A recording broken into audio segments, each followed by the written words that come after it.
Good evening and welcome to ReachLawyer Sóz. ReachLawyer Sóz is a program of ReachLawyer which takes matters concerning women into consideration. It deals with various issues and attempts to raise awareness about women's rights. It creates a platform for them to voice out their concerns without fear of judgment. Initially, ReachLawyer Sóz is beginning with issues concerning domestic violence. Today's discussion, Asserting Dignity in Adversity. I would like to hand over the program to our moderator, Ms. Tusharika Vik. Tusharika, over to you. Thank you so much, Nitin. Hi, everyone. My name is Tusharika Vik. I'm a fifth-year law student studying in Christ Deemed to be University, Bangalore. I consider it my absolute privilege to be the program coordinator for ReachLawyer Sóz and be the moderator for today's inaugural session of ReachLawyer Sóz program. Now, it is my honor to introduce the audience to our speaker for today. Dr. Sushi Kadanakuppe was born and brought up at Mysore. Ma'am completed her BDS in 2003 from JSS Dental College and Hospital, Mysore, and MDS in Public Health Dentistry in 2008 from the Oxford Dental College and Research Institute of Bengaluru. She started her career at Vokaligara Sangha Dental College and Hospital at Bengaluru in the year 2008 in the Department of Public Health Dentistry. Apart from these, she has obtained professional training in life skills, human rights, and social harmony from Rajiv Gandhi National Institute of Youth Development, Ministry of Sports and Youth Affairs, Government of India. Dr. Sushi was a facilitator in life skills and peer education for the organization. She is also a member of Indian Association of Life Skills Education. She is a professionally trained life skills facilitator who has conducted training programs across India since 2009. Her areas of expertise in life skills lies in facilitating the trainees in participatory activities to imbibe skills such as self-awareness, empathy, communication skills, interpersonal relationships, creative and critical thinking skills, scientific temper, problem solving and decision making skills, coping with stress and emotions to bring the attitudinal changes required for successful relationships with clients, customers, friends, and family. Apart from her career pursuits, Dr. Sushi has published a book titled Feminism, A Brief History and Structure in the year 2018. Her book titled Asadhyatu Kedu, Anthology of Rationalistic Articles was released in the year 2021. She is also a columnist for major Kannada news dailies. She writes on health, culture, social issues, education, public policy, and governance, as well as women empowerment. She is actively involved in social activism for promoting rationalism, secular humanism, compassion, integrity training, anti-superstition bill, and communal harmony. With this, I thank Dr. Sushi for joining us here today. I now consider my absolute privilege to call upon Mr. B.T. Venkatesh Sir, founder of ReachLawyer, a well-known human rights attorney and former state public prosecutor who has decades of experience working for causes such as women's rights, marginalized communities, children, etc., to formally welcome our speaker for today and introduce the audience to today's topic for discussion. Thank you, sir. Very good evening. A very good evening, everybody. It's been such a joy to be here for this program. ReachLawyer Sóz. Sóz is a program of ReachLawyer, a program that is designed and created with a large team of students, young lawyers, activists, concerned citizens from various streams who are concerned about rights of women. We are talking about gender justice. So initially, this Sóz program is being run by a large team of very, very bright young students. And this is addressing majorly the issues and challenges women face, more particularly relating to domestic violence. 500 million population, we said, it's more than 500 million population in this country are women. There are millions of women who face huge challenge at home, at workplace, in the society, the patriarchy has caused much harm in development. It restrains them from expressing themselves.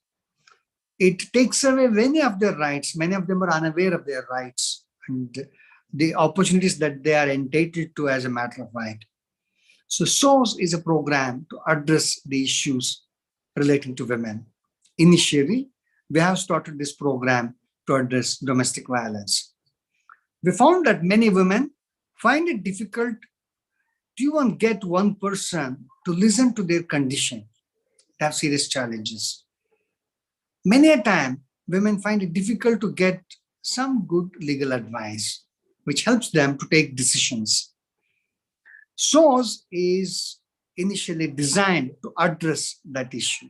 We have a team of young lawyers. We have a team of good listeners who are counselors to these women who are in need. We have amazing set of researchers who are working on this issue. And this wonderful volunteer program also under SOS to address the issues and challenges of domestic violence. Today, we are launching a cell number to which women can send their messages. You can send it as a Word document in the WhatsApp. You can send it as a voice message of your narrative. We will be in a position to reach out to you in giving quality legal advice. And we'll also try to see if the volunteers are there to talk to you, listen to you, and try to understand your situation. So this program is initiated. Today we are launching on the 75th Independence Day. We intend to start on this issue. So this is the poster that we have started. This is a program. Please note the number 89718-63465 is the number. If you are a victim of domestic violence, or any friend of you is a victim of domestic violence, a relative of you is in facing issues and challenges of domestic violence, they can send their messages by way of a document through WhatsApp or by way of an audio file. We will be in a position to get back to you. We will try to see how best assistance can be provided. What are the kind of assistance that are available? We'll also introduce you the kind of law that we have relating to protection of women from in situations of domestic violence. So this program is kickstarting that kind of an initiative. And today we have Dr. Sushi Karankuppe. Dr. Sushi Karankuppe is one of public intellectuals that we have in Karnataka who writes extensively on various issues. She has a number of books published and very sensitive to ongoings, very sensitive on the issues of women's rights, skill development. She has done great amount of work in skill development of youth. She works with youth.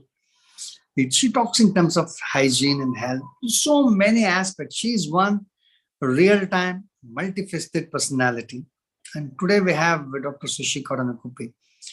The reason we wanted to have her to discuss on the subject is of her expertise and is that the kind of publication that has come with it, the history of feminism, the kind of issues. She's one who has a very, very in-depth study on the subject. And today we are fortunate that she accepted our invitation to be our first guest in this series of talks which we intend to initiate. These talks would be conducted once in 15 days, 2 talks a month in ReachLawyer Sóz. We will be inviting Dr. Sushi Karankuppe again and many, many more others across India and abroad to come and participate in our program, share their expertise, share their concerns, share their tools and skills which are available for people to help themselves. I think this program is something which is designed towards that end. Welcome, Dr. Sushi Karankuppe. I would like to hand over the program, and to the moderator, Tusharika. And I invite Dr. Srishikaran Kuppe to this wonderful program. And we are all ears. Me and the entire team at ReachLawyer Sóz are all ears to listen to you. Welcome, madam. Thank you so much, sir, for sharing the purpose of ReachLawyer Sóz with the entire audience who's watching us today. I now, without further ado, I just call our speaker for today, Dr. Sushi, on the floor to share your insights on today's topic. We're extremely excited to have you here, and we want to see what you have in store for us. Thank you, ma'am. Thank you for joining us here today. And yeah, the floor is yours.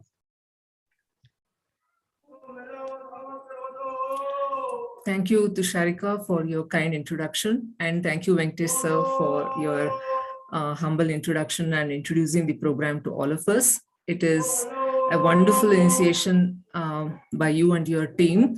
And I'm sure it will help a lot of women across the country as well as abroad, as you were sharing with me, some people even abroad. The Indian diaspora, which lives abroad, also faces a lot of issues. So I'm sure this series is going to be a major milestone, which can create an accessible space for women to reach out, at least to talk to someone, and at least, talking to somebody, making somebody understand your problem. That's a capacity not every woman can have. So if a sensitive space such as that is created, just to listen to the sufferings of women, that itself can help a woman who is undergoing a lot of emotional trauma. So that itself can have the ability to bring out the woman from suicidal tendencies and thoughts. And as the research finds out, if a person who is under a lot of pressure and has an intention of committing suicide, and at that point of time, if she or he can reach out to someone and share their pain, they have the highest probability of not attempting suicide. So that itself, a fraction of a second of thought of reaching out to somebody, and somebody accessible at that moment, is also very crucial. So there should be somebody who should be accessible to such people. So I think in that regard, it is going to be a major milestone. So I would like to share my thoughts on women issues in a very broader sense, and I'm going to give a very brief outline of how we can address these issues from the context of understanding the basic underlying causes of how the atrocities against women are played out, and also what could be the future challenges in the context of the not just from a limited view as a community or a society or a country, but as a larger context from a planet's point of view also, I would like to take across, because I believe that no issue can be isolated from on itself. No issue or no situation or problems or challenges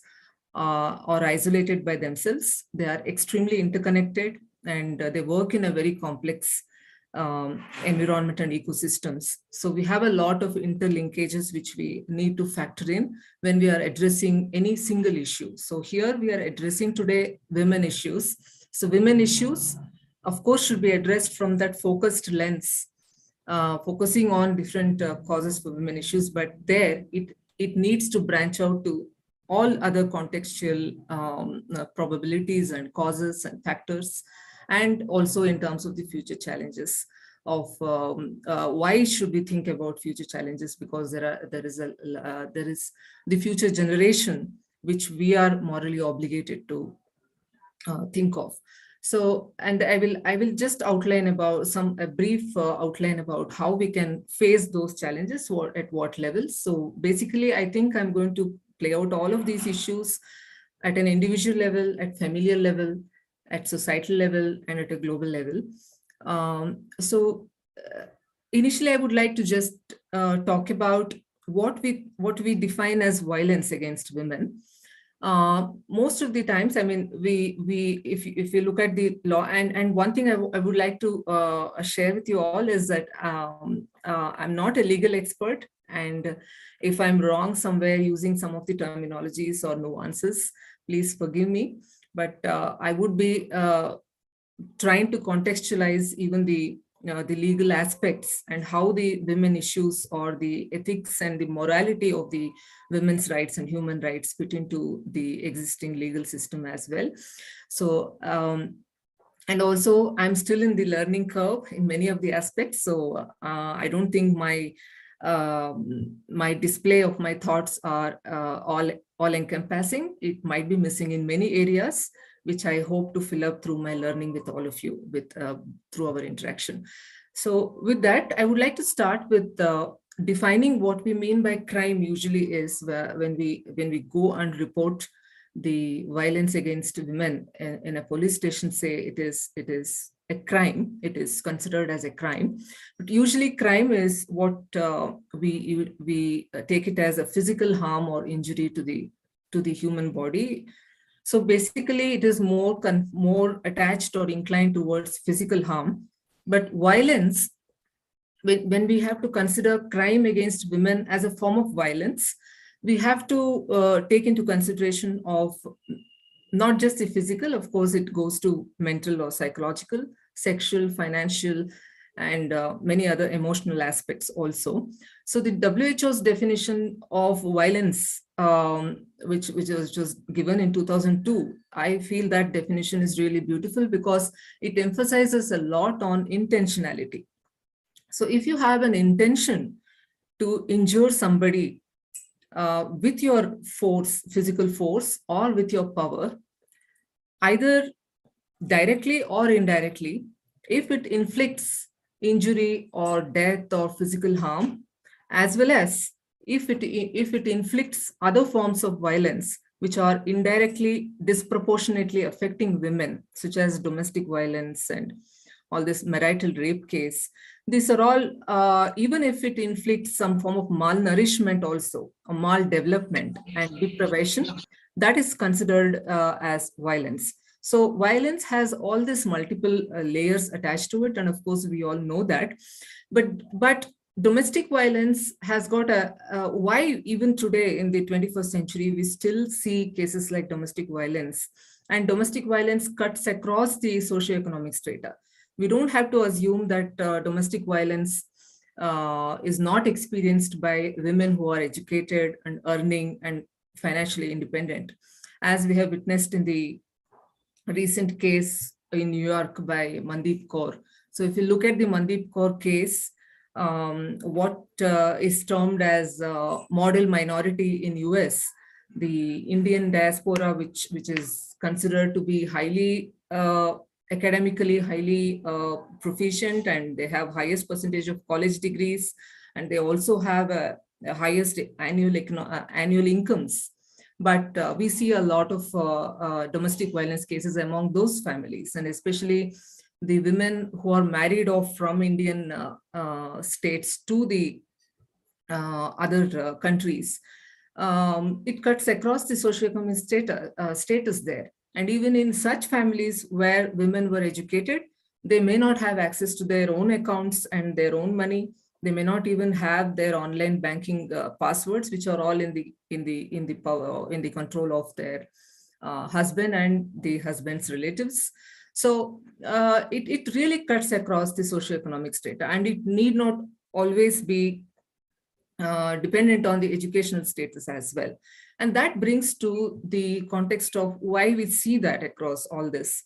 I mean, the educational improvement or the women empowerment in terms of education alone has not succeeded in reducing domestic violence. And that comes down to the influence of, or the power of the social customs and norms and the dogmatic practices and the way the women are brought up in families, especially South Asian countries, and of course, including in India, the Indian societies and the family structure and the family traditions and customs. They have a very patriarchal they live in patriarchal society and they have a very gender biased attitudes. And women are brought up in that mindset where the entire responsibility of safeguarding the family's honor and dignity is in her hands. And she has to just tolerate whatever abuse she faces because she has to uphold the dignity and honor of her family. And she cannot go out because the shame, the social shame which is inflicted upon her, need not be. And see, whenever we think of women issues, we don't have to think somebody as an enemy. Usually we think of men as the enemy here, but equally responsible and equally partners in this are the women who are brought up in patriarchal conditioning. So even women who are brought up in the patriarchal families are conditioned to think like that, and they have equal participation in directly and indirectly influencing the violence against women. So we have to be impartial about that, and we have to be extremely objective in our picturization of the picture. So if we look at the Indian picture, we just see that the global gender inequality index, where India stands, is also very poor. It's around 123, if I remember it properly. So the inequality is so high, and the social norms are so divorced from the laws. Actually, the Indian laws which protect women are very extremely good on paper, but when it comes to implementation, they seem to be divorced from the social norms and customs. So even if you want to go and file a case in the police station, the police authorities who have the policing authority, they do not have that kind of training to address the needs of the victims of violence. So they're not sensitive to the victims' needs. And the way to handle such victims, they are not trained in it. So a lot of gender sensitivity training is needed, especially for all those people who are working in public sector, those who are providing services in the public sphere. That kind of sensitivity is missing among our common people. So we cannot just think of it in a very simple terms that, okay, now if we talk about it in academic circles like this, we may bring about changes. It's a very hard run and it requires a long-term planning. And what we understand by this is the religion in which we are born into, the families in which we are born into. And of course, it's an accident. We are accidentally born into a family, and it's not in our control where we are born into, of course. But we are brought up in that mindset. The worldview which we have about any issue is influenced by all of these accidental factors where we are brought into. The factor the luck plays, and the privilege which plays a role in it.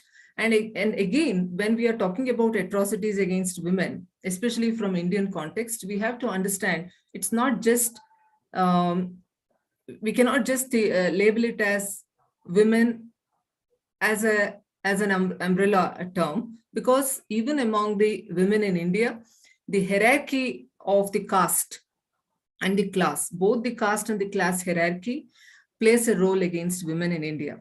So if I am a woman from upper caste, I have a set of privileges which are passed on from where I'm born into and in which religion I'm born into as well. And that may protect me from various risk factors. But if I'm a Dalit woman or a tribal woman or a woman who belongs to lower socioeconomic strata as well, and if I belong to LGBTQ plus community, my risks are much more at a higher rate, and my opportunities are extremely limited. And that is where the push for a social security or the social push is required. And that is where the government policies and the legal system come into play, a major role in uplifting and giving empowerment to women. And when we talk about retaining dignity in adversity, women, I think, are by far, they have extremely higher capacity to show emotional resilience. It could be there, it could work on their advantage, but at the same time, if the emotional component is not processed efficiently, it can become a greater disadvantage for her. That is why the role of critical thinking comes into picture. So why women on an individual level, if I take into this aspect as an individual, in schools, the gender sensitivity workshops are rarely seen. And schools are the places where we can catch hold of the young minds. So we should catch them young to bring in these attitudinal changes. And in any school programs where such gender issues are addressed, and I have seen a peculiar trend in such programs, if at all, if such programs are placed in schools, usually it will be about menstrual hygiene. The peculiar trend is such programs invite only the girl students in the college. Though even if the college or school has a co-education system, boys won't be invited for such workshops, only girls are invited. And I feel that is not the right way to do it. Even though the workshop or the program or the sensitization program or lecture is about the sexual and reproductive health of the women or the girls there, boys who are studying in the schools and colleges need to be included in such workshops, because how can you expect a boy and later a man to show empathy or to show compassion towards women if he does not understand women problems? And if you don't allow him to understand women problems, you don't consider him at all in those sensitization programs, then how do you expect them to show empathy? Because before empathy, the first step is to understand the problem in detail, and only then comes that perception. The perception sinks into stimulating a sense of feeling with the other person, which what we call empathy. So there are a lot of issues there when we have to take it forward. That's why I said women issues cannot work in isolation. It has to work in comradeship and partnership with the rest of the society, including men. And half of the country's population are shared between these two sexes. And if it's an act of self-sabotage if any country thinks that it can leave women out of it. Even in terms of economic growth of the country, it is impossible to achieve it if we have discriminatory attitudes and cultural norms against women.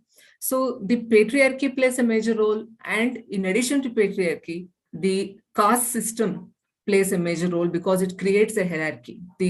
That is why when we are working in the areas of women issues and crime against women, many of the domestic violence cases which are unreported or underreported in rural areas, we don't discuss about them at all. Most of the domestic violence cases are cases which are highlighted in the media. They are most of the times from urban areas. Even the rape cases, if you remember Delhi gang rape case in 2012, it created such an uproar which we had never seen in our country because it happened in Delhi. But in the same week, in a village in outskirts of Bengal, when a girl was gang raped and killed, and her brother went from police station to police station, jurisdiction to other jurisdiction, to get justice for her murder, was unheard of. It was just discussed for a week. That's it. And domestic violence cases in the rural areas, are they not happening because we don't see data in the National Crime Reports Bureau? It does not mean it's not happening. It might be happening even more pervasively than in urban areas, just that they are not reported because women cannot seek help, or she cannot even express it because of her, the responsibility on her to keep family honor, or the caste honor, or the clan or the community honor. And I think last month we saw a Dalit woman fighting for her land, which was illegally occupied by the upper caste men in the village in Madhya Pradesh. There she was openly put on fire. She was put on fire, and the people who committed that act of crime on her, they captured that on the video and shared it in social media, as though it's a sign of their pride that they did not allow a tribal woman to have ownership of the land. So women, of course, even today in the upper urban classes, there are, of course, the legal team, you will know better. There are so many cases where women who are educated in urban areas have to go to court to get her right to property from her father's property share.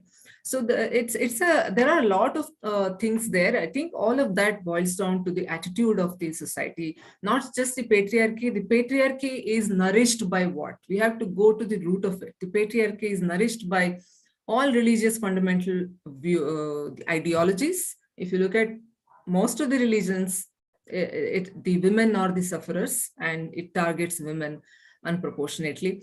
And this is not easy to solve, definitely. But if we look at the historical activists and thinkers, they have already achieved long-lasting moral improvements through campaigns for democracy, for civil rights for people, for women's suffrage, for women's rights. They have already achieved. And I think on that progress now we are standing, and especially women, if we are educated and now standing and talking about these issues, it's all because of the progress made, the moral improvements which were made and carried out by the historical activists and thinkers. What we can best do is that we can build on this progress to leave even a better world for our children and grandchildren. In terms of human rights definitely has to include women's rights. And when we think of retaining dignity in adversity, women have actually excel in that. I always believe it. If we just take some historical examples for it, if you remember Chipko movement, which happened during 1973, it was successful in driving out a corporate company from cutting down trees, the forest. So in order to conserve in order to protect the trees from cutting down, women of the Gandwal division of the then Uttar Pradesh, now it is in Uttarakhand, they did a very simple social movement. It was the success of that Chipko movement it lied in its simplicity and the involvement of the local women. It gained momentum by Sundarlal Bahuguna, who recently passed away, and women showed that power, and they showed that sense of dignity, not just for themselves. It is why they did it, to prevent the falling down of the trees, is to safeguard, to give a healthy and prosperous future for their children and for grandchildren. So women always think in terms of other-focused. She is more other-focused than self-focused. Again, it's a very important trait which everybody can learn from in terms of learning the capacity for compassion. But if she does not show self-compassion to herself, she can harm herself in many ways if she does not take care of herself. So anyways, Chipko movement, of course, in Karnataka, it was termed Apiko Chalavali. So women have played a very major role in such adversities. If we come to, at this point of time, today marks the first year anniversary of the Taliban government taking hold of Kabul in Afghanistan. And just a few days back, yesterday, I think, or day before yesterday, the women in Afghanistan took to streets to protest against the Taliban government's discriminatory rules against women. They asked for bread, education, and freedom of movement. It's the only country now in the world which bans girls to go to high school. So even in such a restricted and authoritative religious fundamentalist ruled country like Afghanistan, now under the Taliban regime, women have shown the courage to come on the streets. And they were, of course, the fires were, the guns were fired in the air, and they were not allowed on the street for more than a few minutes. I think not even a half an hour. I think they were able to show their display, but still, that's a great act of courage. So if we look at societal level also, women have always showed that dignity in adversity, and they don't back down easily. It may not show, as the philosopher Noah Harari says, women's movements are supposedly the most non-violent movements you can record in the history of human evolution, where they have silently done it. It's been an extremely silent movement, but it has been happening slowly and progressively. So we don't have to see a very revolutionary change in the society, and that never actually works. It has to go step by step, and I think we are on that path of going further. But when it comes to individual and familial levels of keeping dignity in the adversities, then we have to come to one crucial aspect in women, and of course the other supporting system, which include men and other the support system of her family, is we have to understand the difference between empathy and compassion. I stress this very importantly in all my life skills workshops. Of course, empathy is, what is empathy? Empathy is you place yourself in somebody else's shoes.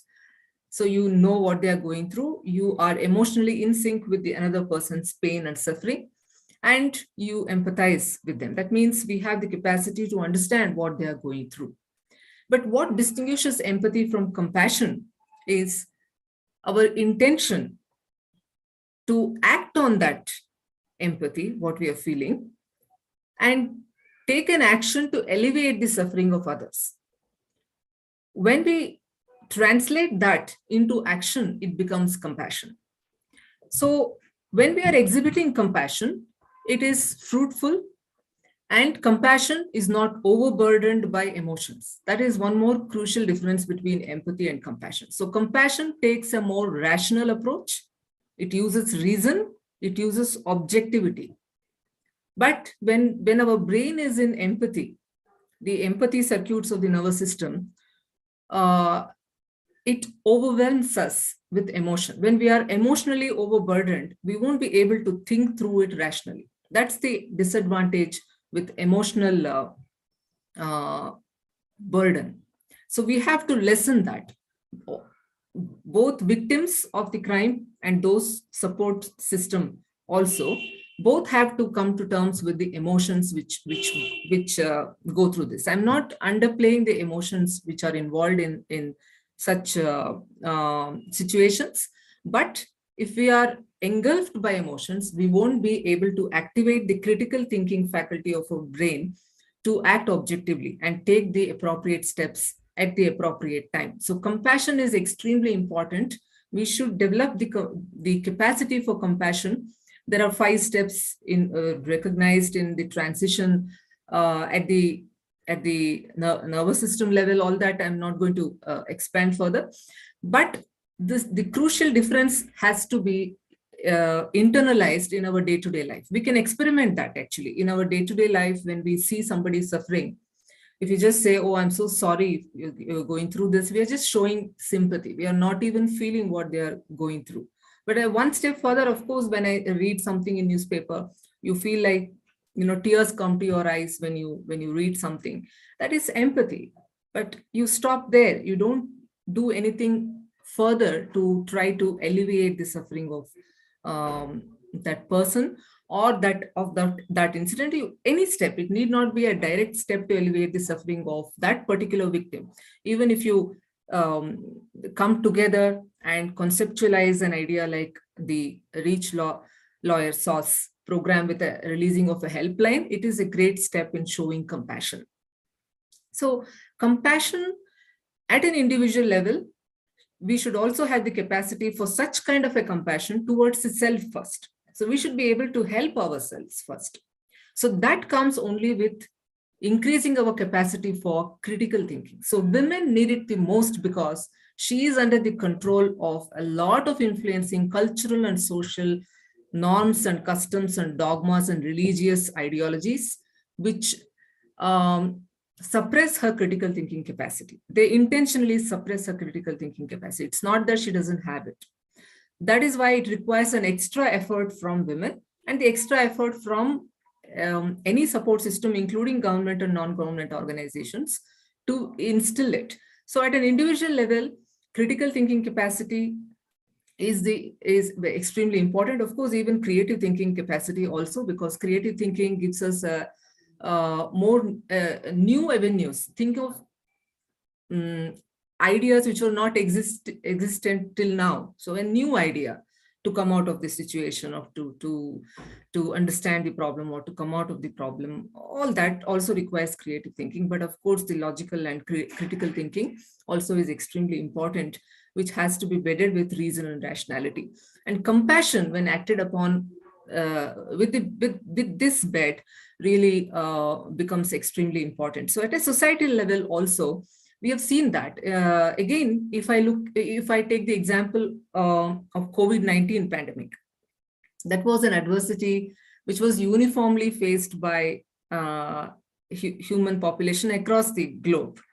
And the way the women leaders of the world in Germany, Norway, and New Zealand handled this crisis, this adversity, which affected their entire nation population, the country's population, was remarkable. And it was not comparable at all, because it was so unique. Because these women leaders, and in India also, if you take the example of the health minister, the then health minister of Kerala, K.K. Shailaja, or many of the municipal sarpanches and the MLAs at the grassroots level, the women leaders who held these posts, they showed some unique traits which were very unique to women leadership. That is showing compassion, working in collaboration. So she is more open to work in collaboration with other stakeholders than compared to male leaders. And all of them exhibited a very open form of communication when dealing with this COVID-19 pandemic. They made use of technology also very nicely. They were making use of WhatsApp groups, and in Gujarat, I think one Sarpanch or MLA, she made use of this DigiPay app to make sure that government money transfers happen transparently and reaches every beneficiary. So they kept themselves updated, they were open-minded, they kept open communication and transparency in their communication, and they had preparedness, which was again one more crucial trait. They planned for the future.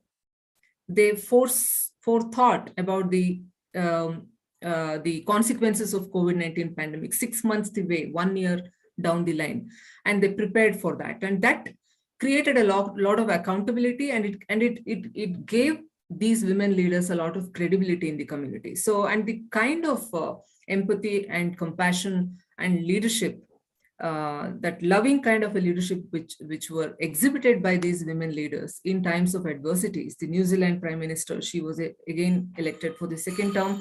Even in women leadership in Germany and Norway, and in India, many grassroots level women leaders have shown this capacity. So maintaining dignity in adversity at societal and global levels are also very neatly exhibited by women. So that it all shows and points out to the capacity of women in realizing how much capacity they have to retain dignity in adversity. So such examples should be brought more and more to the awareness of the girls and women, to show them, to give them the confidence that they can show such kind of dignity even at an individual level when they are facing crimes.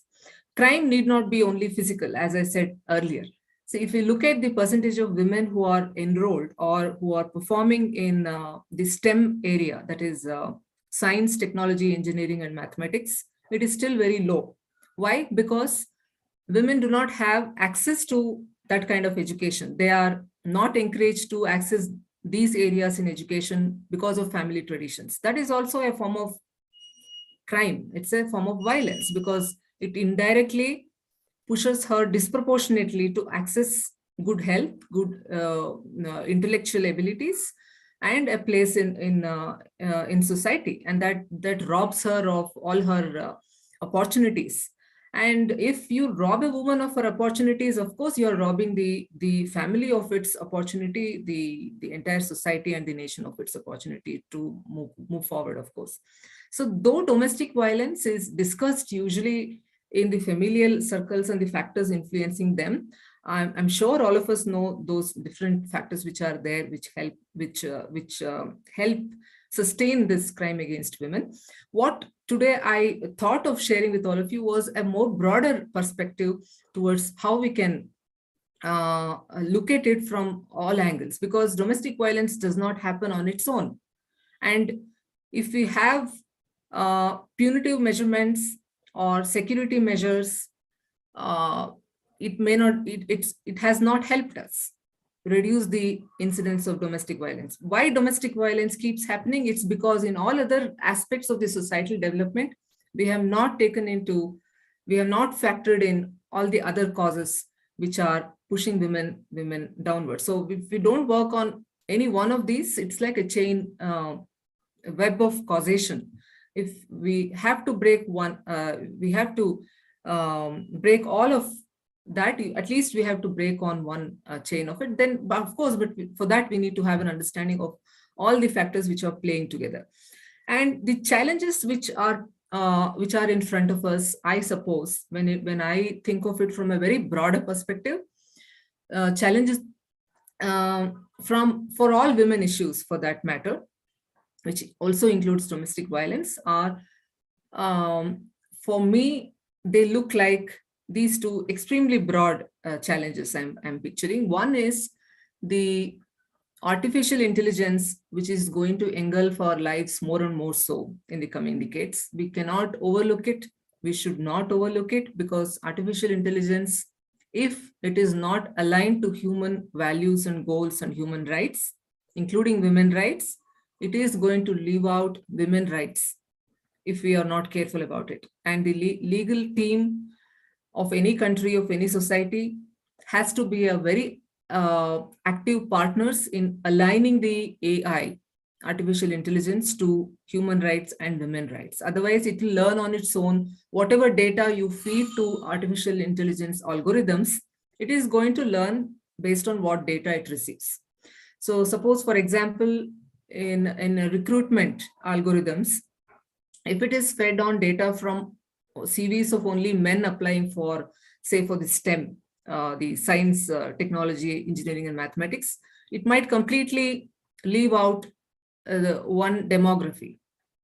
And it may pinpoint only the male gender, because it thinks that only the male sex is maybe eligible for this, because it is not aligned to equality law. So there is an urgent need for governments to build such guidelines for the corporate companies to follow, as well as for the public sector to follow when it uses AI. So there, I think the legal team has a major role to play to align the AI into the ethics and morals of the human rights, and especially the women's rights. So because nobody should be left out from the technological progress. And the second broad challenge is the climate change. The climate action, even today, has not factored in the women issues, especially the sexual and reproductive health issue of women in its decision-making process. You might be thinking how climate change is related to women's health. It is so, because if you just look at the one example of the reported news report recently in Maharashtra, one village, I've forgotten, there, because of the continuous floods and drought, people now migrate. They migrate to Western Maharashtra in search of daily wages. Especially they work on sugarcane cutting in the sugarcane fields. There we know that women workers in the agriculture labor, they get less wages than men workers. There, it was reported that women in this part have like more than 50% cases of hysterectomies. They have undergone uterus removal. Why? Because if they have menstruation, it affects their working hours. There is no access to safe water and access to sanitation and hygiene for her to, even if she takes break from her work, she gets lesser wage.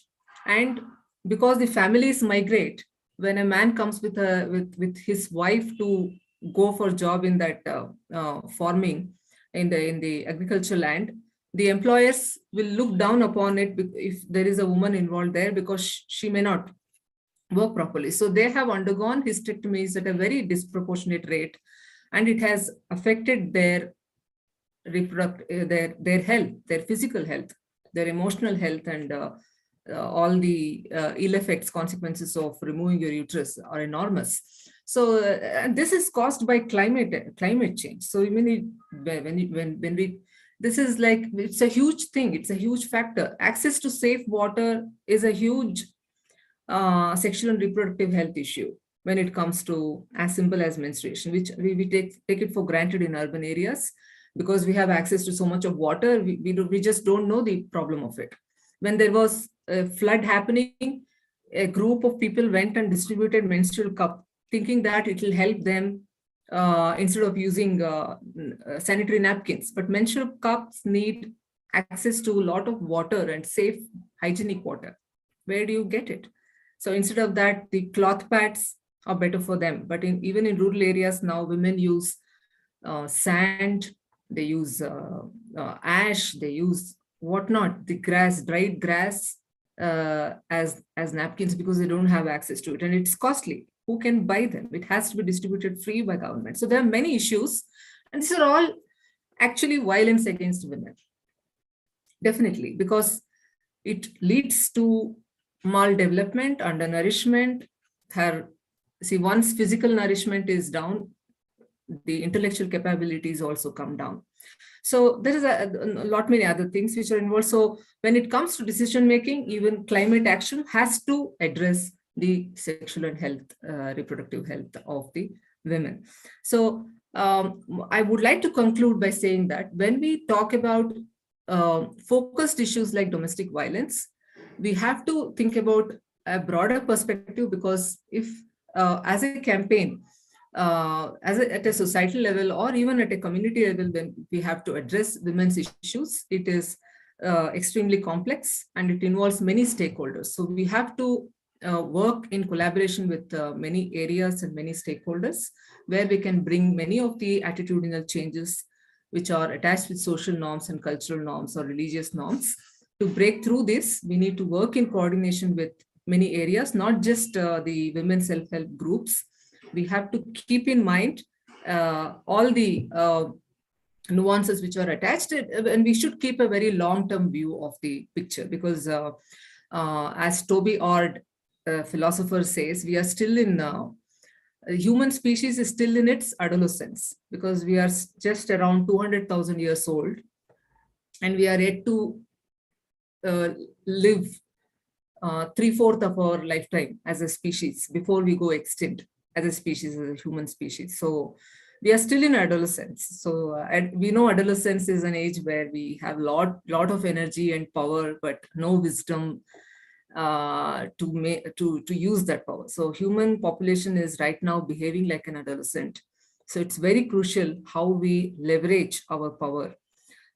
So whatever little steps we take in the form of this release of this helpline today is going to have a huge impact on that long-termism, because millions of future generation. Now we are around almost 8 billion, 7.9 billion people on planet Earth. we still need to see many more billion people to come, unless we don't um, uh, inflict upon ourselves acts which makes us extinct before our time. So we have to think in terms of long-termism, and that we is also one area where youngsters may be might be very much interested is effective altruism, where we try to utilize our time, energy, and even money to alleviate the suffering of others, so that the future generation can look upon us as moral beings, not as tribal in our thinking. Thank you so much. Thank you so much, ma'am. That was indeed a very elaborate and detailed conversation that we had with you. And thank you so much again for coming to our first inaugural program on this auspicious day of Independence Day and the day that we're launching our helpline. So thank you so much for that. And thank you to the audience who stayed with us throughout this elaborate discussion that we had. And now we'll move on to the Q&A session. So the question answer session, any of the audience members can put down your questions either in the Zoom chat box, or you can direct the question personally to me and I'll ask ma'am the questions, or you could unmute at any point of time to ask the question yourself. So till the time that the audience is asking the questions and putting their questions down in the chat box, ma'am, I have a question for you. So you, first of all, I really resonated with the entire idea of looking at the concept of feminism or women's issues from a very different nuances. So you started your presentation itself with saying that women's issues cannot be looked at in a vacuum, or you cannot look at it in an isolated manner, and I truly agree and resonate with that. And that reminded me of the concept of intersectional feminism. So now that we have, yes, I'm from a law background, and there are people from different backgrounds in this talk with us and hopefully watching us on live, but a lot of people might not be from the law or social sciences background. So could you just elaborate on the concept of intersectional feminism in as simple words as possible, so that our forward questions would be easier for those people to understand? Yeah, I think my entire talk was on that structure. So basically, in very simple words, it's just that you don't, as you said, not to look at it in a vacuum.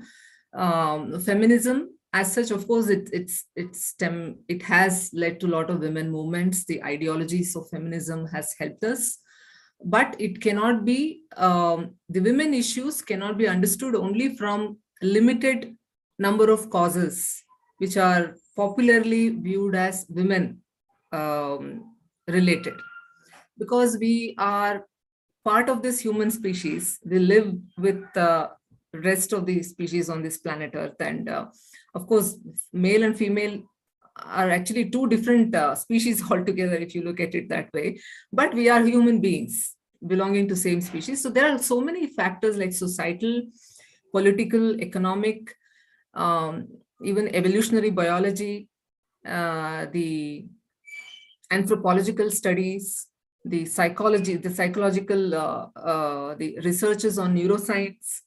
All of this actually play a major role in giving insight into the women issues. And like the example I was giving, the caste system in India, how it plays a role in violence against women. So it's not just because you are born as a female sex that you are subjected to violence. It is, yes, but upon that you can be burdened with the caste you are born with, or the tribe you are born with, and where you reside, rural or urban. So there are so many social factors which are involved in it. And there is another common perception that this attitude towards women is only because of the patriarchal system and how they are born, brought up. Of course, it plays a major role. But all these other factors, the type of governance a country has, the public policies the countries has, the legal system, the constitutional rights given to women. Like in US recently, the Supreme Court in US banned abortion rights for women. I mean, it was astonishing to see that happen in a developed country. And now Biden is trying all other indirect measures to remove, to increase access of women who want to travel to states where they can have safe abortions and all that. It all looks, why it happened like that there in a country. Like, again, if you want to analyze, then we have to factor in or many factors which go beyond just the gender related biological or sociological factors. So it goes into, I think in simple words, that's what we mean by intersectional feminism. Thank you so much, ma'am. I hope the audience has understood the concept in very crisp and a short amount of words. So my second question is also in relation to the example that you just gave and also gave in your talk. So we know that in a situation where all factors do affect a woman who is suffering, so caste plays a role, social status, economic status, a lot of things play a role. And like you mentioned in your speech as well, that a person probably from a Dalit family or a person who is at the lower economic strata would be adversely affected, and the benefits of all our policies and laws would in most cases go to the women who are like the creamy layer. In the US context, it go to the white women, and in our Indian context, it would go to the probably the Hindu upper class women. So in such a scenario, when we know that cultural and attitudinal change of a society is a very deeply rooted problem and it cannot be solved in a click of a finger, so in such a situation, how do we help the women who are at the extreme lowest rung of the society? How do we create policies for especially those women, because most of the policies will eventually end up helping only the creamy layer? So what, in your opinion, is the answer to that question? As far as I understand this, I feel education plays a very major role in creating that kind of a space for women who are in the lowest rung of privileges, that is lower caste and lower class in Indian society. The public policies, the government policies for education and education for women and children, they are there, but the funding which is allotted for such policies also should be revisited, because in the last 1 year, citing the reason of COVID-19 pandemic, more than 1 lakh government schools have been closed. It's a remarkable number. Can you imagine how it affects children's education, especially the girl children's education? The access to education, I think, is the first tool for a girl to understand her civil rights, first of all, and the concept of human rights. I think education is a must. It has to reach. A girl has to be educated, has to finish the schooling and degree. Only such women will also have more accessibility for opportunities because she becomes more aware. I think at grassroots levels, the tribal schools, government schools which are there in the tribal and hilly areas, they are even today are very less, and many of them are getting closed because of lack of teachers and lack of funds. And this student to teacher ratio is very frugal. So all these reasons are cited, and mainly I feel the reduction in the budget allocated to these policies also plays a major role in this. So we have to start from such basic levels. I think education plays a major role. And I think non-government organizations are actually playing a very important role in reaching out to grassroots levels, creating awareness through self-help groups. And many of the health workers who are mainly women who work at grassroots levels are women health workers, ASHA workers. In Karnataka, if you want to take the example of ASHA workers, they are more accessible to women in villages and tribal areas. But even then, their ratio to the population has to be reassessed. I think on a policy and on a broader public policy and funding level, it has to reach, and it needs a political will. And for that, it needs parliamentary representation of women.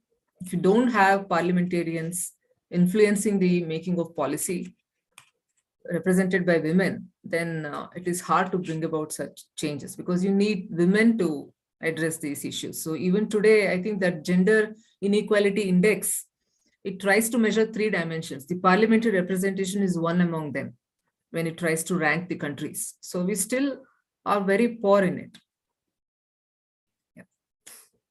Thank you so much, ma'am. Definitely, representation and education were the things that you talked about, and they definitely do make a huge impact in the way an entire country is shaped across generations. So, while we are at the topic of education, I just have one last question before we move to the questions from the audience.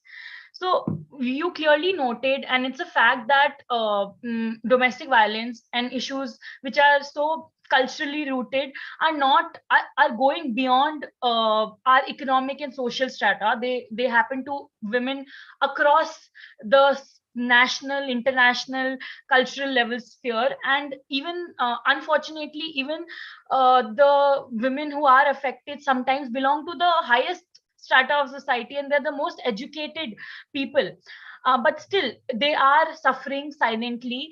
And so in such a scenario, we clearly know that education is not the only solution. But as you stated in your speech, also there are instances in our education system that can probably create the necessary impact that is required. So what are the changes would you, in your opinion, like to suggest in the education system, which would try to move towards and advance towards the attitudinal and cultural shift that we are talking about?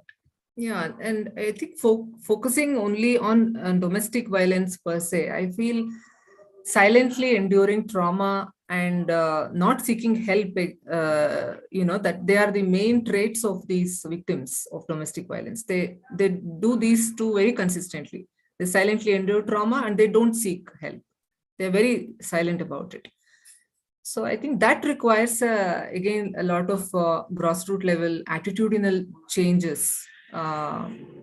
See, a boy who is born and brought up in a very abusive family, where from being a child, he sees his father beat his mother and insults her. It's not just physical insult, the psychological insult and the verbal insult itself is very bad example for a boy child, especially to grow up, both girl and boy, but it plays a different role, influences on these two sexes as children. On a boy, it normalizes this behavior for him.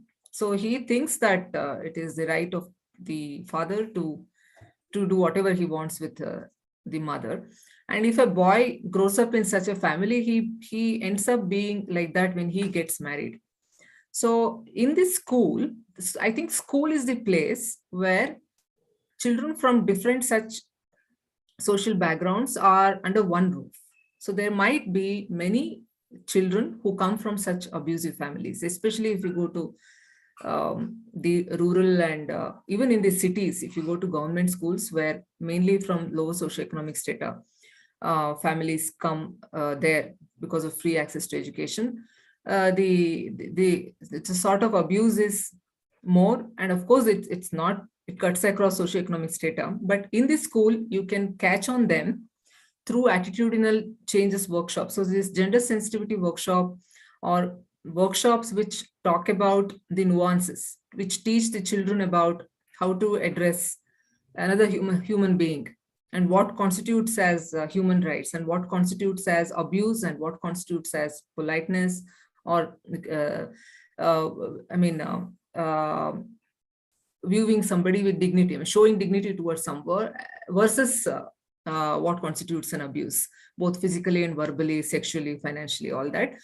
We should not underestimate the capacity of children to understand these issues. They are very, very capable and they're extremely sensitive to these issues. Maybe they are more capable of absorbing and understanding these issues than adults, because by the time we become adults, a lot of social conforming happens and we become corrupted in our thinking and we are so closed-minded by the time we reach adulthood. Even late adolescence period, also it starts, the mind becomes very focused on one way of thinking. We become very prejudiced. The prejudice it starts setting in. So I think school is the best age group to catch up on these issues. So it's not the traditional education system which may help us here. The traditional curriculum, of course, curriculum content should address these issues, but we hardly see it. Even today in India, we don't have sexual education in India. We don't have it, and it's considered as a taboo even by well-educated families. So we have a lot of cultural taboo attached to a lot of things, which are actually indirectly impinging upon our own growth, women. But women equally participate in such creating such prejudices. So that also we should be, even if the father is willing, mother may not allow in a family to have such an open view. So there are a lot of things, again, because she is brought up in that patriarchal society. So schools should provide such spaces. And if we can have counselors in the schools who can act as a free space for the children to come and approach and just discuss openly in privacy about what the child has gone through in the family, because most of the domestic violence, especially the sexual assault on children, and most of the domestic violence, they are all inflicted upon her by intimate partners or close relatives. So those who are emotionally in the safe space of her families only. So not by strangers. Men atrocities, statistics show that they are inflicted with trauma and atrocities by strangers in public places. But for women, it's the reverse. It's in the private sphere by people known to her. So appointing counselors in the schools and later in colleges, and of course in the workplaces, maybe in some multinational corporate companies and all, it might be there now, but not in the actual common people accessible organizations and all. You don't see a counselor in every school and college. When we think of school and college, we should not think of those hi-fi schools and colleges where they have all these counselors. But I don't know the extent of their quality and their understanding of being counselors also there. Just having a degree in psychology will not make us counselors. So because it is, as we were discussing, intersectional femininity, all that, and the understanding and the way of showing compassion also, differentiating between empathy and compassion. Both the school management and the government should think about such measures and having workshops, more and more workshops, extracurricular activities, through role-playing, group activities, skill-building workshops, mainly rely upon participatory approaches. They are best, they are shown through research that they are best in internalizing such skills. Thank you, ma'am. So while we were at the topic of empathy and compassion, I've got a question from one of the team members. Riddhi has asked, can you please differentiate between empathy and compassion with an example? Okay. So suppose a simple example, I just read the victims of flood in the newspaper, and I really am emotionally going through the same things as they are going through, or if I'm seeing a TV news report of it. So emotionally, I'm resonating with them. But if I stop there, I just showed empathy. But if you go one step further and take an action to alleviate their suffering, either through volunteering or through donations, or creating awareness campaigns regarding some issues like climate change or anything, or even advocacy like writing columns in newspapers or talking about it in your circles. All this is in action. So once you start thinking about it, how to alleviate the suffering of others, that becomes crucial differentiation for compassion. So it requires you to use your reason and rationality both. And it involves a lot of problem solving and decision making skills to how to alleviate the suffering of others. I think that is compassion. That was extremely easy to understand. So with this, I'm done with my questions. Now I'm directing the floor to Miss Vijaya Kumar, ma'am. You can ask your question and direct it to the speaker. Vijaya, ma'am, you can unmute yourself. Hello, ma'am. Thank you for such a wonderful session.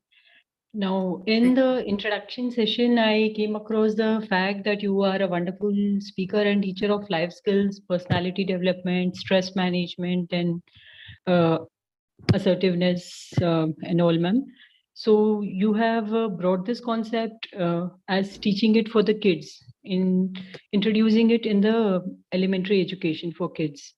But I wanted to know one thing, that those who are in an abusive relationship, the victims who are there in domestic violence, in adversities, what about them? Like how assertiveness can help them, how to inculcate that in their lives, how the stress management to be brought to their life, so that when they are facing the trauma during the abuse, the trauma later the abuse, when they are into the legal system fighting out for justice or taking a stand in the society, uh, how does this assertiveness, which is even being part of our topic today, can help them, and how do we inculcate this in their life, introduce it to those victims? Yeah, I took the examples for children and school age because on a broader aspect, for a long-term vision, it's always good to catch the younger generation, only for that reason. But life skills can be inculcated for any age group, across age groups. It can be, they are required for many issues, even old age geriatric problems, whether it relates to their health or even their legal rights, senior citizen rights. Again, life skills help them a lot. So victims of domestic violence, women who are victims of domestic violence, it is very crucial, and it is extremely useful for them, because it's a very sensitive area where they are already victims, and maybe they are going through that system, that ecosystem, and this violence.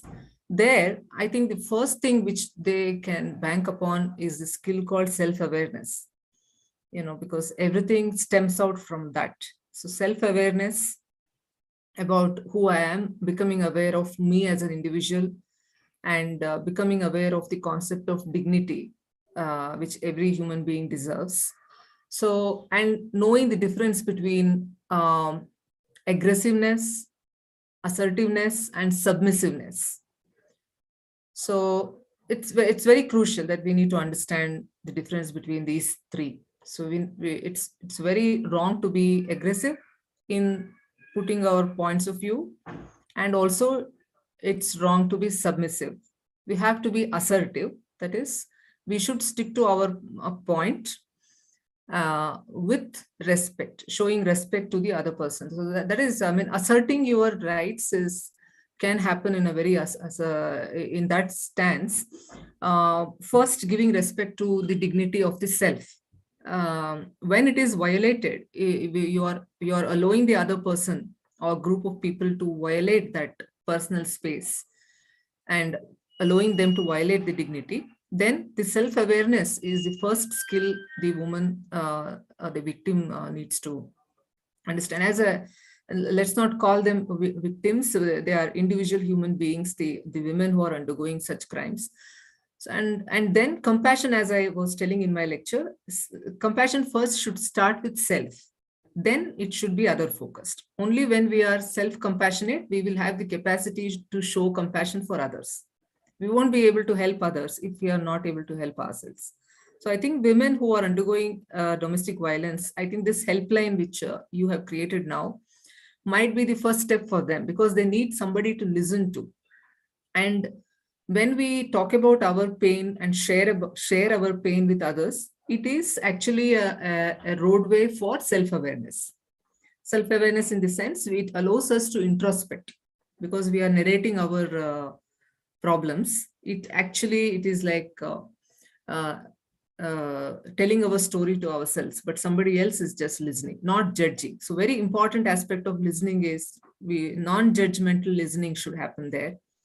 When we are listening, we should not judge them or give our opinions or our guidance at that point of time. We should just allow them to talk, because it helps them to undergo that process of self-awareness and introspection and insight into their own subject. And many times they themselves will have the answers to their problems when they start talking.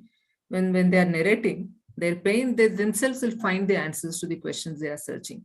So I think self-awareness is the mother of all other skills. And in my lecture, I emphasized more on critical thinking skills and emotional resilience, not just getting carried away by emotions, because emotions are attached with keeping family honor and the social shame which is involved if you go out and give a complaint.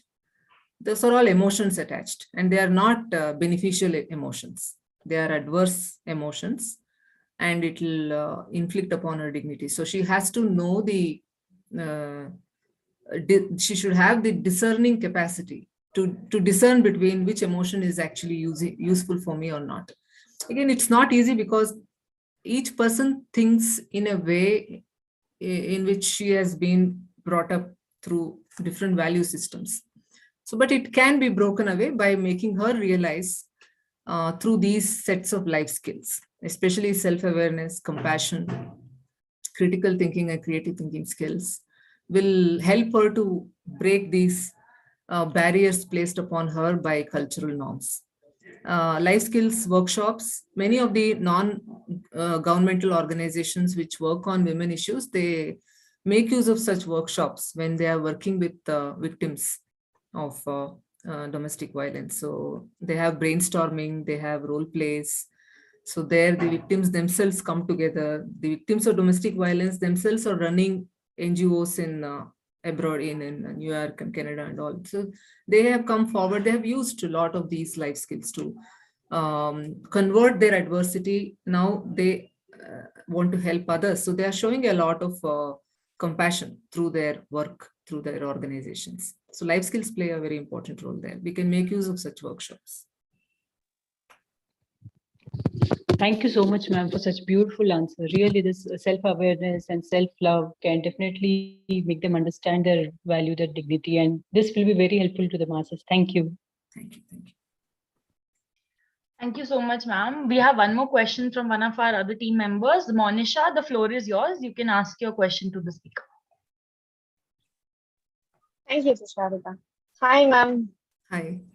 Your speech was quite incredible, ma'am. But I just, you have influenced us on, you have enlightened us on so many questions, like the factors that, external factors that influence and tamper the women's space in the society. But I just wanted you to, share your thoughts and viewpoints on how internal misogyny plays, a big role in tampering women's rights and their space in the society on the whole. Yeah. Can you expand on those two that phrase you used, internal misogyny? Actually, the internal misogyny we could see in mother-daughter relationship, mother-in-law especially, and basically in friends, the female friendships also we could see the internal misogyny. So I just wanted to know your viewpoints on the. Yeah. So misogyny practiced by women, right? So I mean, yeah, that's what I was telling. Yeah. We don't have to think that this gender biased attitude is displayed only by men. It's a very wrong notion. Women who are brought up in this, it all boils down to religious ideologies which are very, very against women, which are then translated into cultural norms and attitudes. So anyway, so women who are born and brought up there, they are viewed as somebody who has to safeguard the cultural norms. They have to safeguard the caste and the clan honor, family honor. So it is like it's on her shoulder to do it. So they end up being misogynist themselves. So there is a saying, right? The women are the greatest hurdle for the progress of other women, like the jealousy and other things are more with women. They just in the common, that's how common people perceive of women, but it may not be true. Okay, jealousy is an emotion which can be seen in across the sexes. But what you said is like in families, yes, what you see with relationship between daughter-in-law and mother-in-law, it happens because as soon as a girl child is born in your family, it is looked upon as a burden, even in educated families. I see that in my day-to-day life, in my workplace and everywhere. They, of course, they may not show it openly, but it is there. Sometimes openly it comes out indirectly through their talks. So a woman, a girl child is born, it is a burden for their family. So she is brought up in that attitude that she has to be sent to another family after marriage. And it is internalized in her mind that when she enters the other family, mother-in-law is the enemy.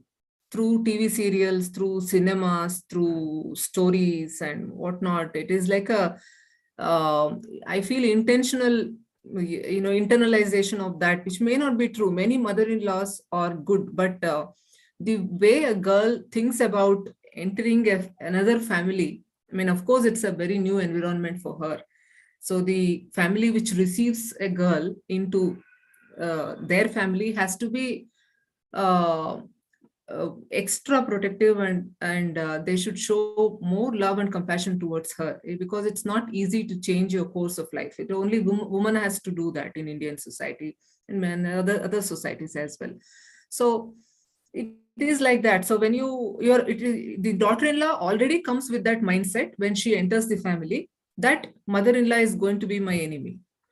And mother-in-law already has that in her concept before meeting her as a person, before understanding each other. They already are with that prejudice, with that bias, that daughter-in-law is going to be my enemy and mother-in-law is going to be my enemy. And the common factor is that husband, the son.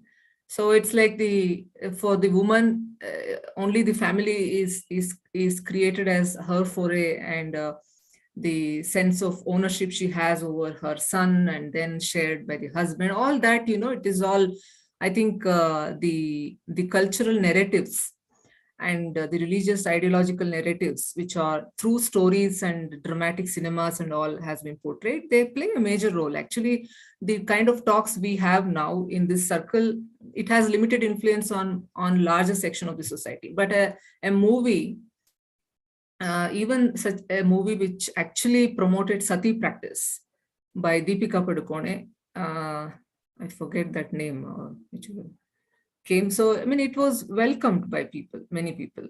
I mean, the larger section of the society, it welcomes. And many TV serials, if you watch, they all portray women as the enemies. They are always with hatred, with jealousy. How can any human being live like that with so much of negativity? I don't think it is true, but they play a major role in influencing the mindset. So again, it has to be broken through awareness and education. I feel education, awareness are the root, but equity in education is what we have to still see through. Thank you so much, ma'am. We have one more question from one of the audience members, Gunashri. You can ask and direct your question to ma'am. Yeah. Hello, ma'am. I'm Gunashri P from 8th standard. Hi, Gunashri. So happy to see you. So happy to see you from school. Thanks, yeah. I'm from Arvind International School in Bangalore. And my question is, what are the strategies and steps to avoid domestic violence? So you have to have an open mindset. Don't be afraid of shame. First thing is that. Don't silently endure that even emotional trauma also, physical or emotional trauma. If somebody is approaching you towards it, even if you are a sensitive person, even at your age, you will be able to distinguish their gaze and the way they touch you. It may not be normal. You will sense it. When you sense it, you trust your senses. You trust the feelings you are getting, and you have to share that with somebody whom you trust. Maybe it is your parents. Among your parents, maybe one of your parents you're very open to, and you don't have that fear factor running there. You have to share it and report it. If it happens in the school by anybody, either from your classmates or anybody in the school who are working in the school environment, even if it is a teacher, you have to first bring that to the notice of the your parents and then through the parents to school authority, or in your own school if you have teachers who are approachable and who are sensitive. That's why the need of such support system is so much needed. Such teachers need to be there in schools. The management needs to be sensitive towards gender issues and the sexual violence. So inside the family also, you trust you trust your senses, and you can trust your intelligence. Don't underestimate your intelligence just because you are viewed as a child. Okay. But you should always keep in mind to take guidance from parents on any issues. So any unnatural touch or even verbal, the talks which are oriented towards that, or physical abuse also, don't tolerate it. Be open and discuss with your mother and father, or with your, if you have any elderly person in your home also, those for whom you are open and approachable, you should first come out and don't ever silently endure it.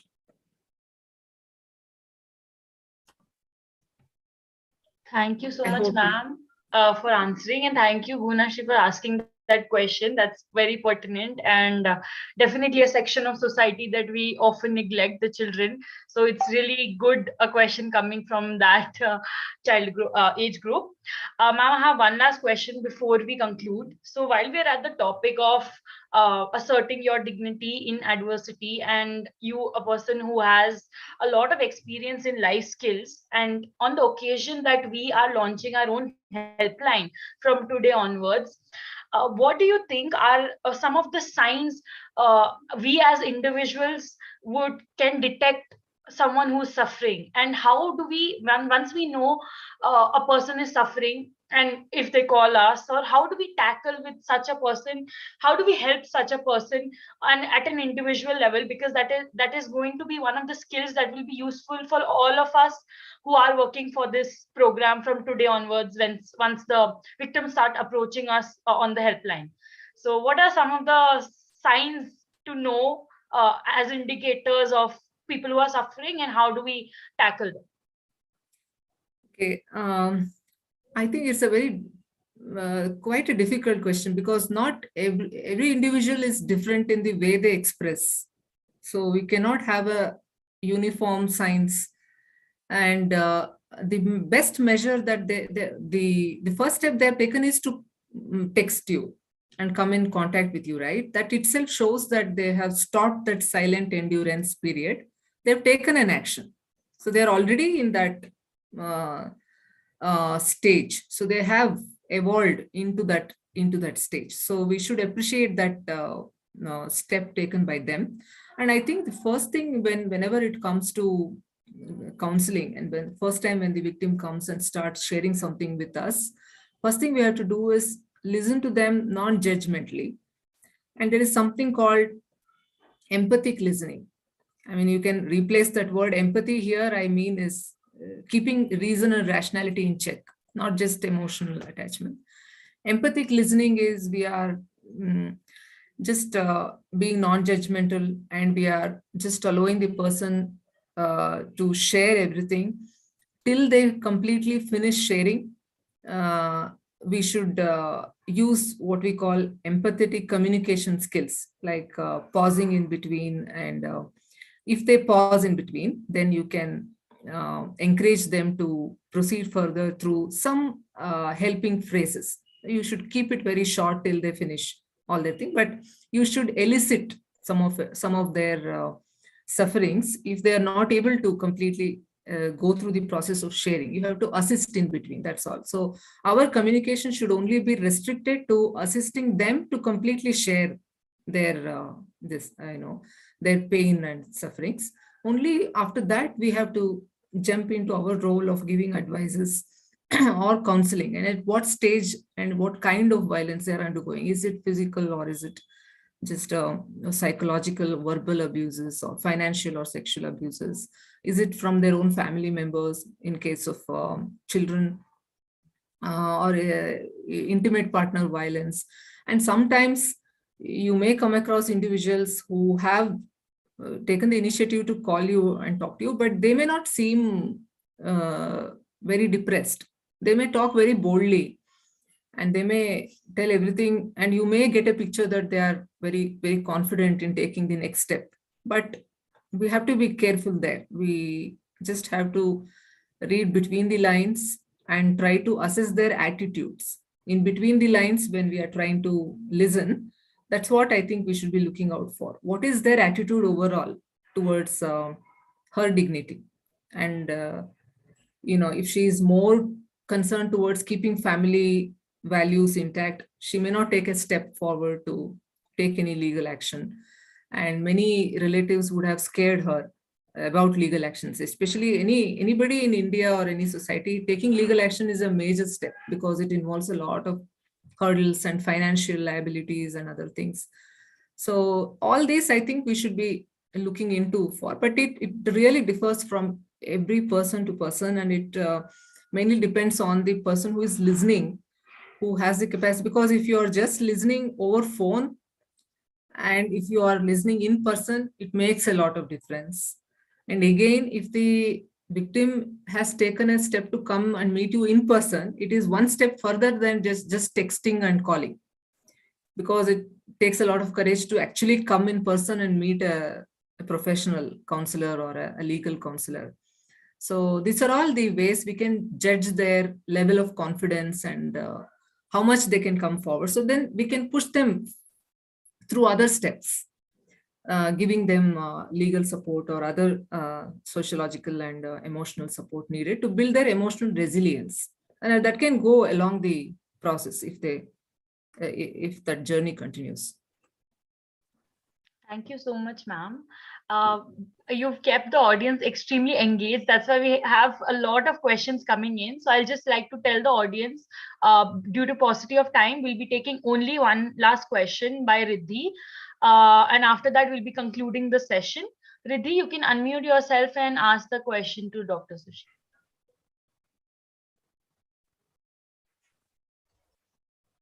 Good evening, ma'am.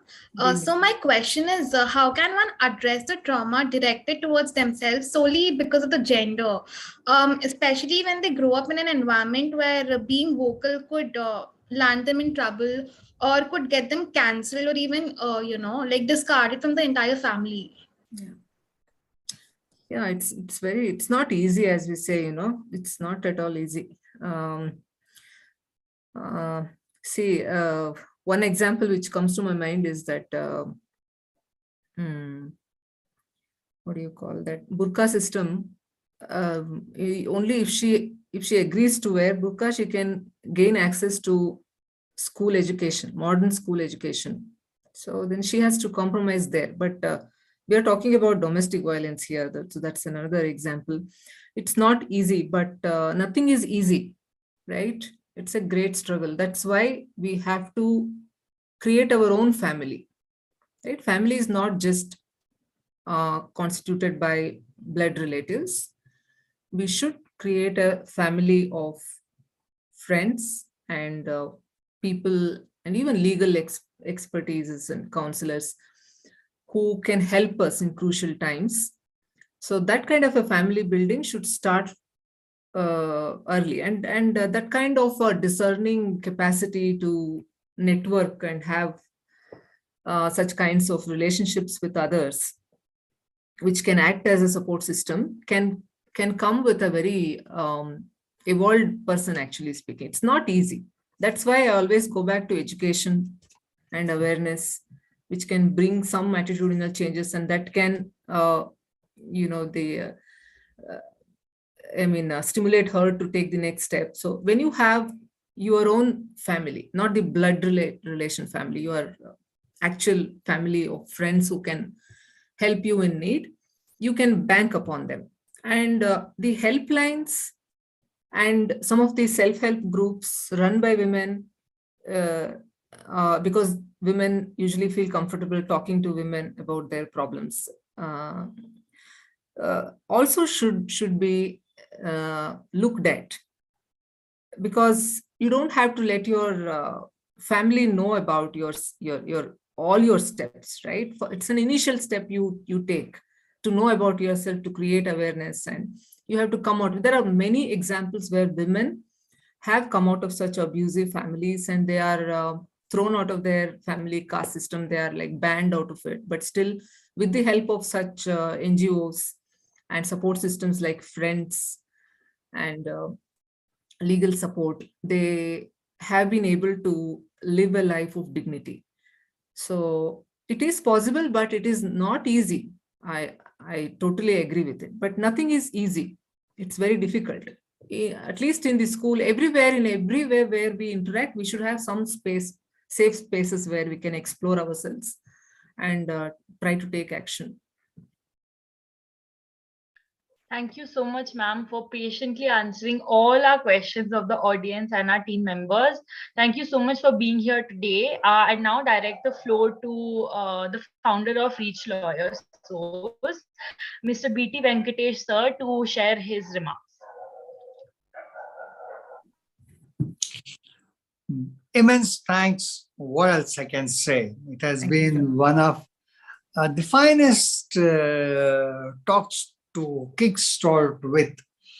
In fact, the range, the space, the area that need to be covered, and the perspectives that need to be careful about when we talk on a subject of this nature, I think an expert always makes great advantage. Immense thanks, Doctor. It has been such a pleasure, I'm absolutely sure pleasure, sir. Every member of our team is really enthralled with this kind of a talk. It's an amazing presentation. And we are taking home so much from this talk. I think this will be, it has opened up so many subjects for discussion within the ReachLawyer Sóz group. And also helped women who are going to come to us that we will have a better understanding, much more balanced approach in listening to them and talking to them. I don't know how to thank you for such a wonderful discussion today. It was amazing. And with great amount of patience, which you responded to the queries, and the finest queries made by the team. So thank you very much. And with this, we start this program in right earnest. We had done a number of programs and resources earlier, but this will be reaching out. A program will start reaching out to women who are in need, who want to talk, who need someone to listen to, who seek advice on their options. I think this is something we are going to kickstart, and it could not have been better. Thank you so other much. Than you. No, sir, nothing like that. I'm still in the learning curve. There are many things which I have not covered, and I don't know many areas as well. And it was a great opportunity for me to interact with all of you. Your team members are extremely good, and they are capable, and the kind of questions they asked, and the 8th standard student also participated, and that shows how diverse you have kept the group. And it was a delight for me to interact with this group. So thank you so much. Our focus is always in that. Yeah, all the best for all the interviews. Thank you. We'll be calling you again. We'll be troubling you again, because we need to learn more from you. I think everyone is so enthused about this program, and it's a joy. And more particularly, we are proud that this is a program run, managed by a young team of lawyers and law students and students of humanities, including a high school girl. So we have extremely good thing. Yeah, thank you. I think Tusharika. Thank you so much, sir, for giving me the opportunity to moderate today's session. And thank you so much, Dr. Sushi ma'am. We cannot thank you enough for shedding your insights on today's topic. I think all of us here, including the people who are watching us on live on various platforms, are truly inspired by the amount of knowledge you had. And you brought a lot of questions to our head to ponder at night. So that's a huge win for today's Independence Day. And with this, I thank you, and I thank all the audience members to be here with us today on today's inaugural session of ReachLawyer Sóz, tackling tackling the topic of assertiveness in adversity. And with this, I ask all the members who are joining us here today to turn on their videos so that we can take a group picture and then we can conclude the session.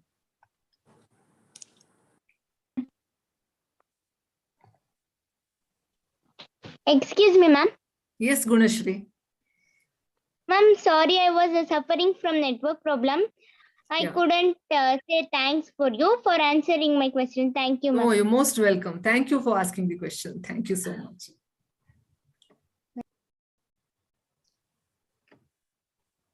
Nitin, you can take the picture.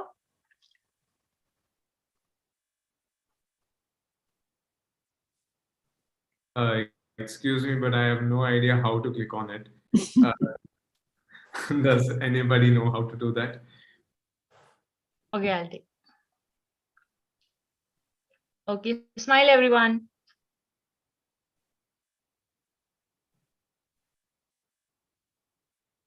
Thank you so much, ma'am. Thank you so much, everyone, for joining us. Take care. Happy Independence Day, all of you. Thank you. Happy Independence Day, ma'am. Thank you. Thank you very much. Such a joy.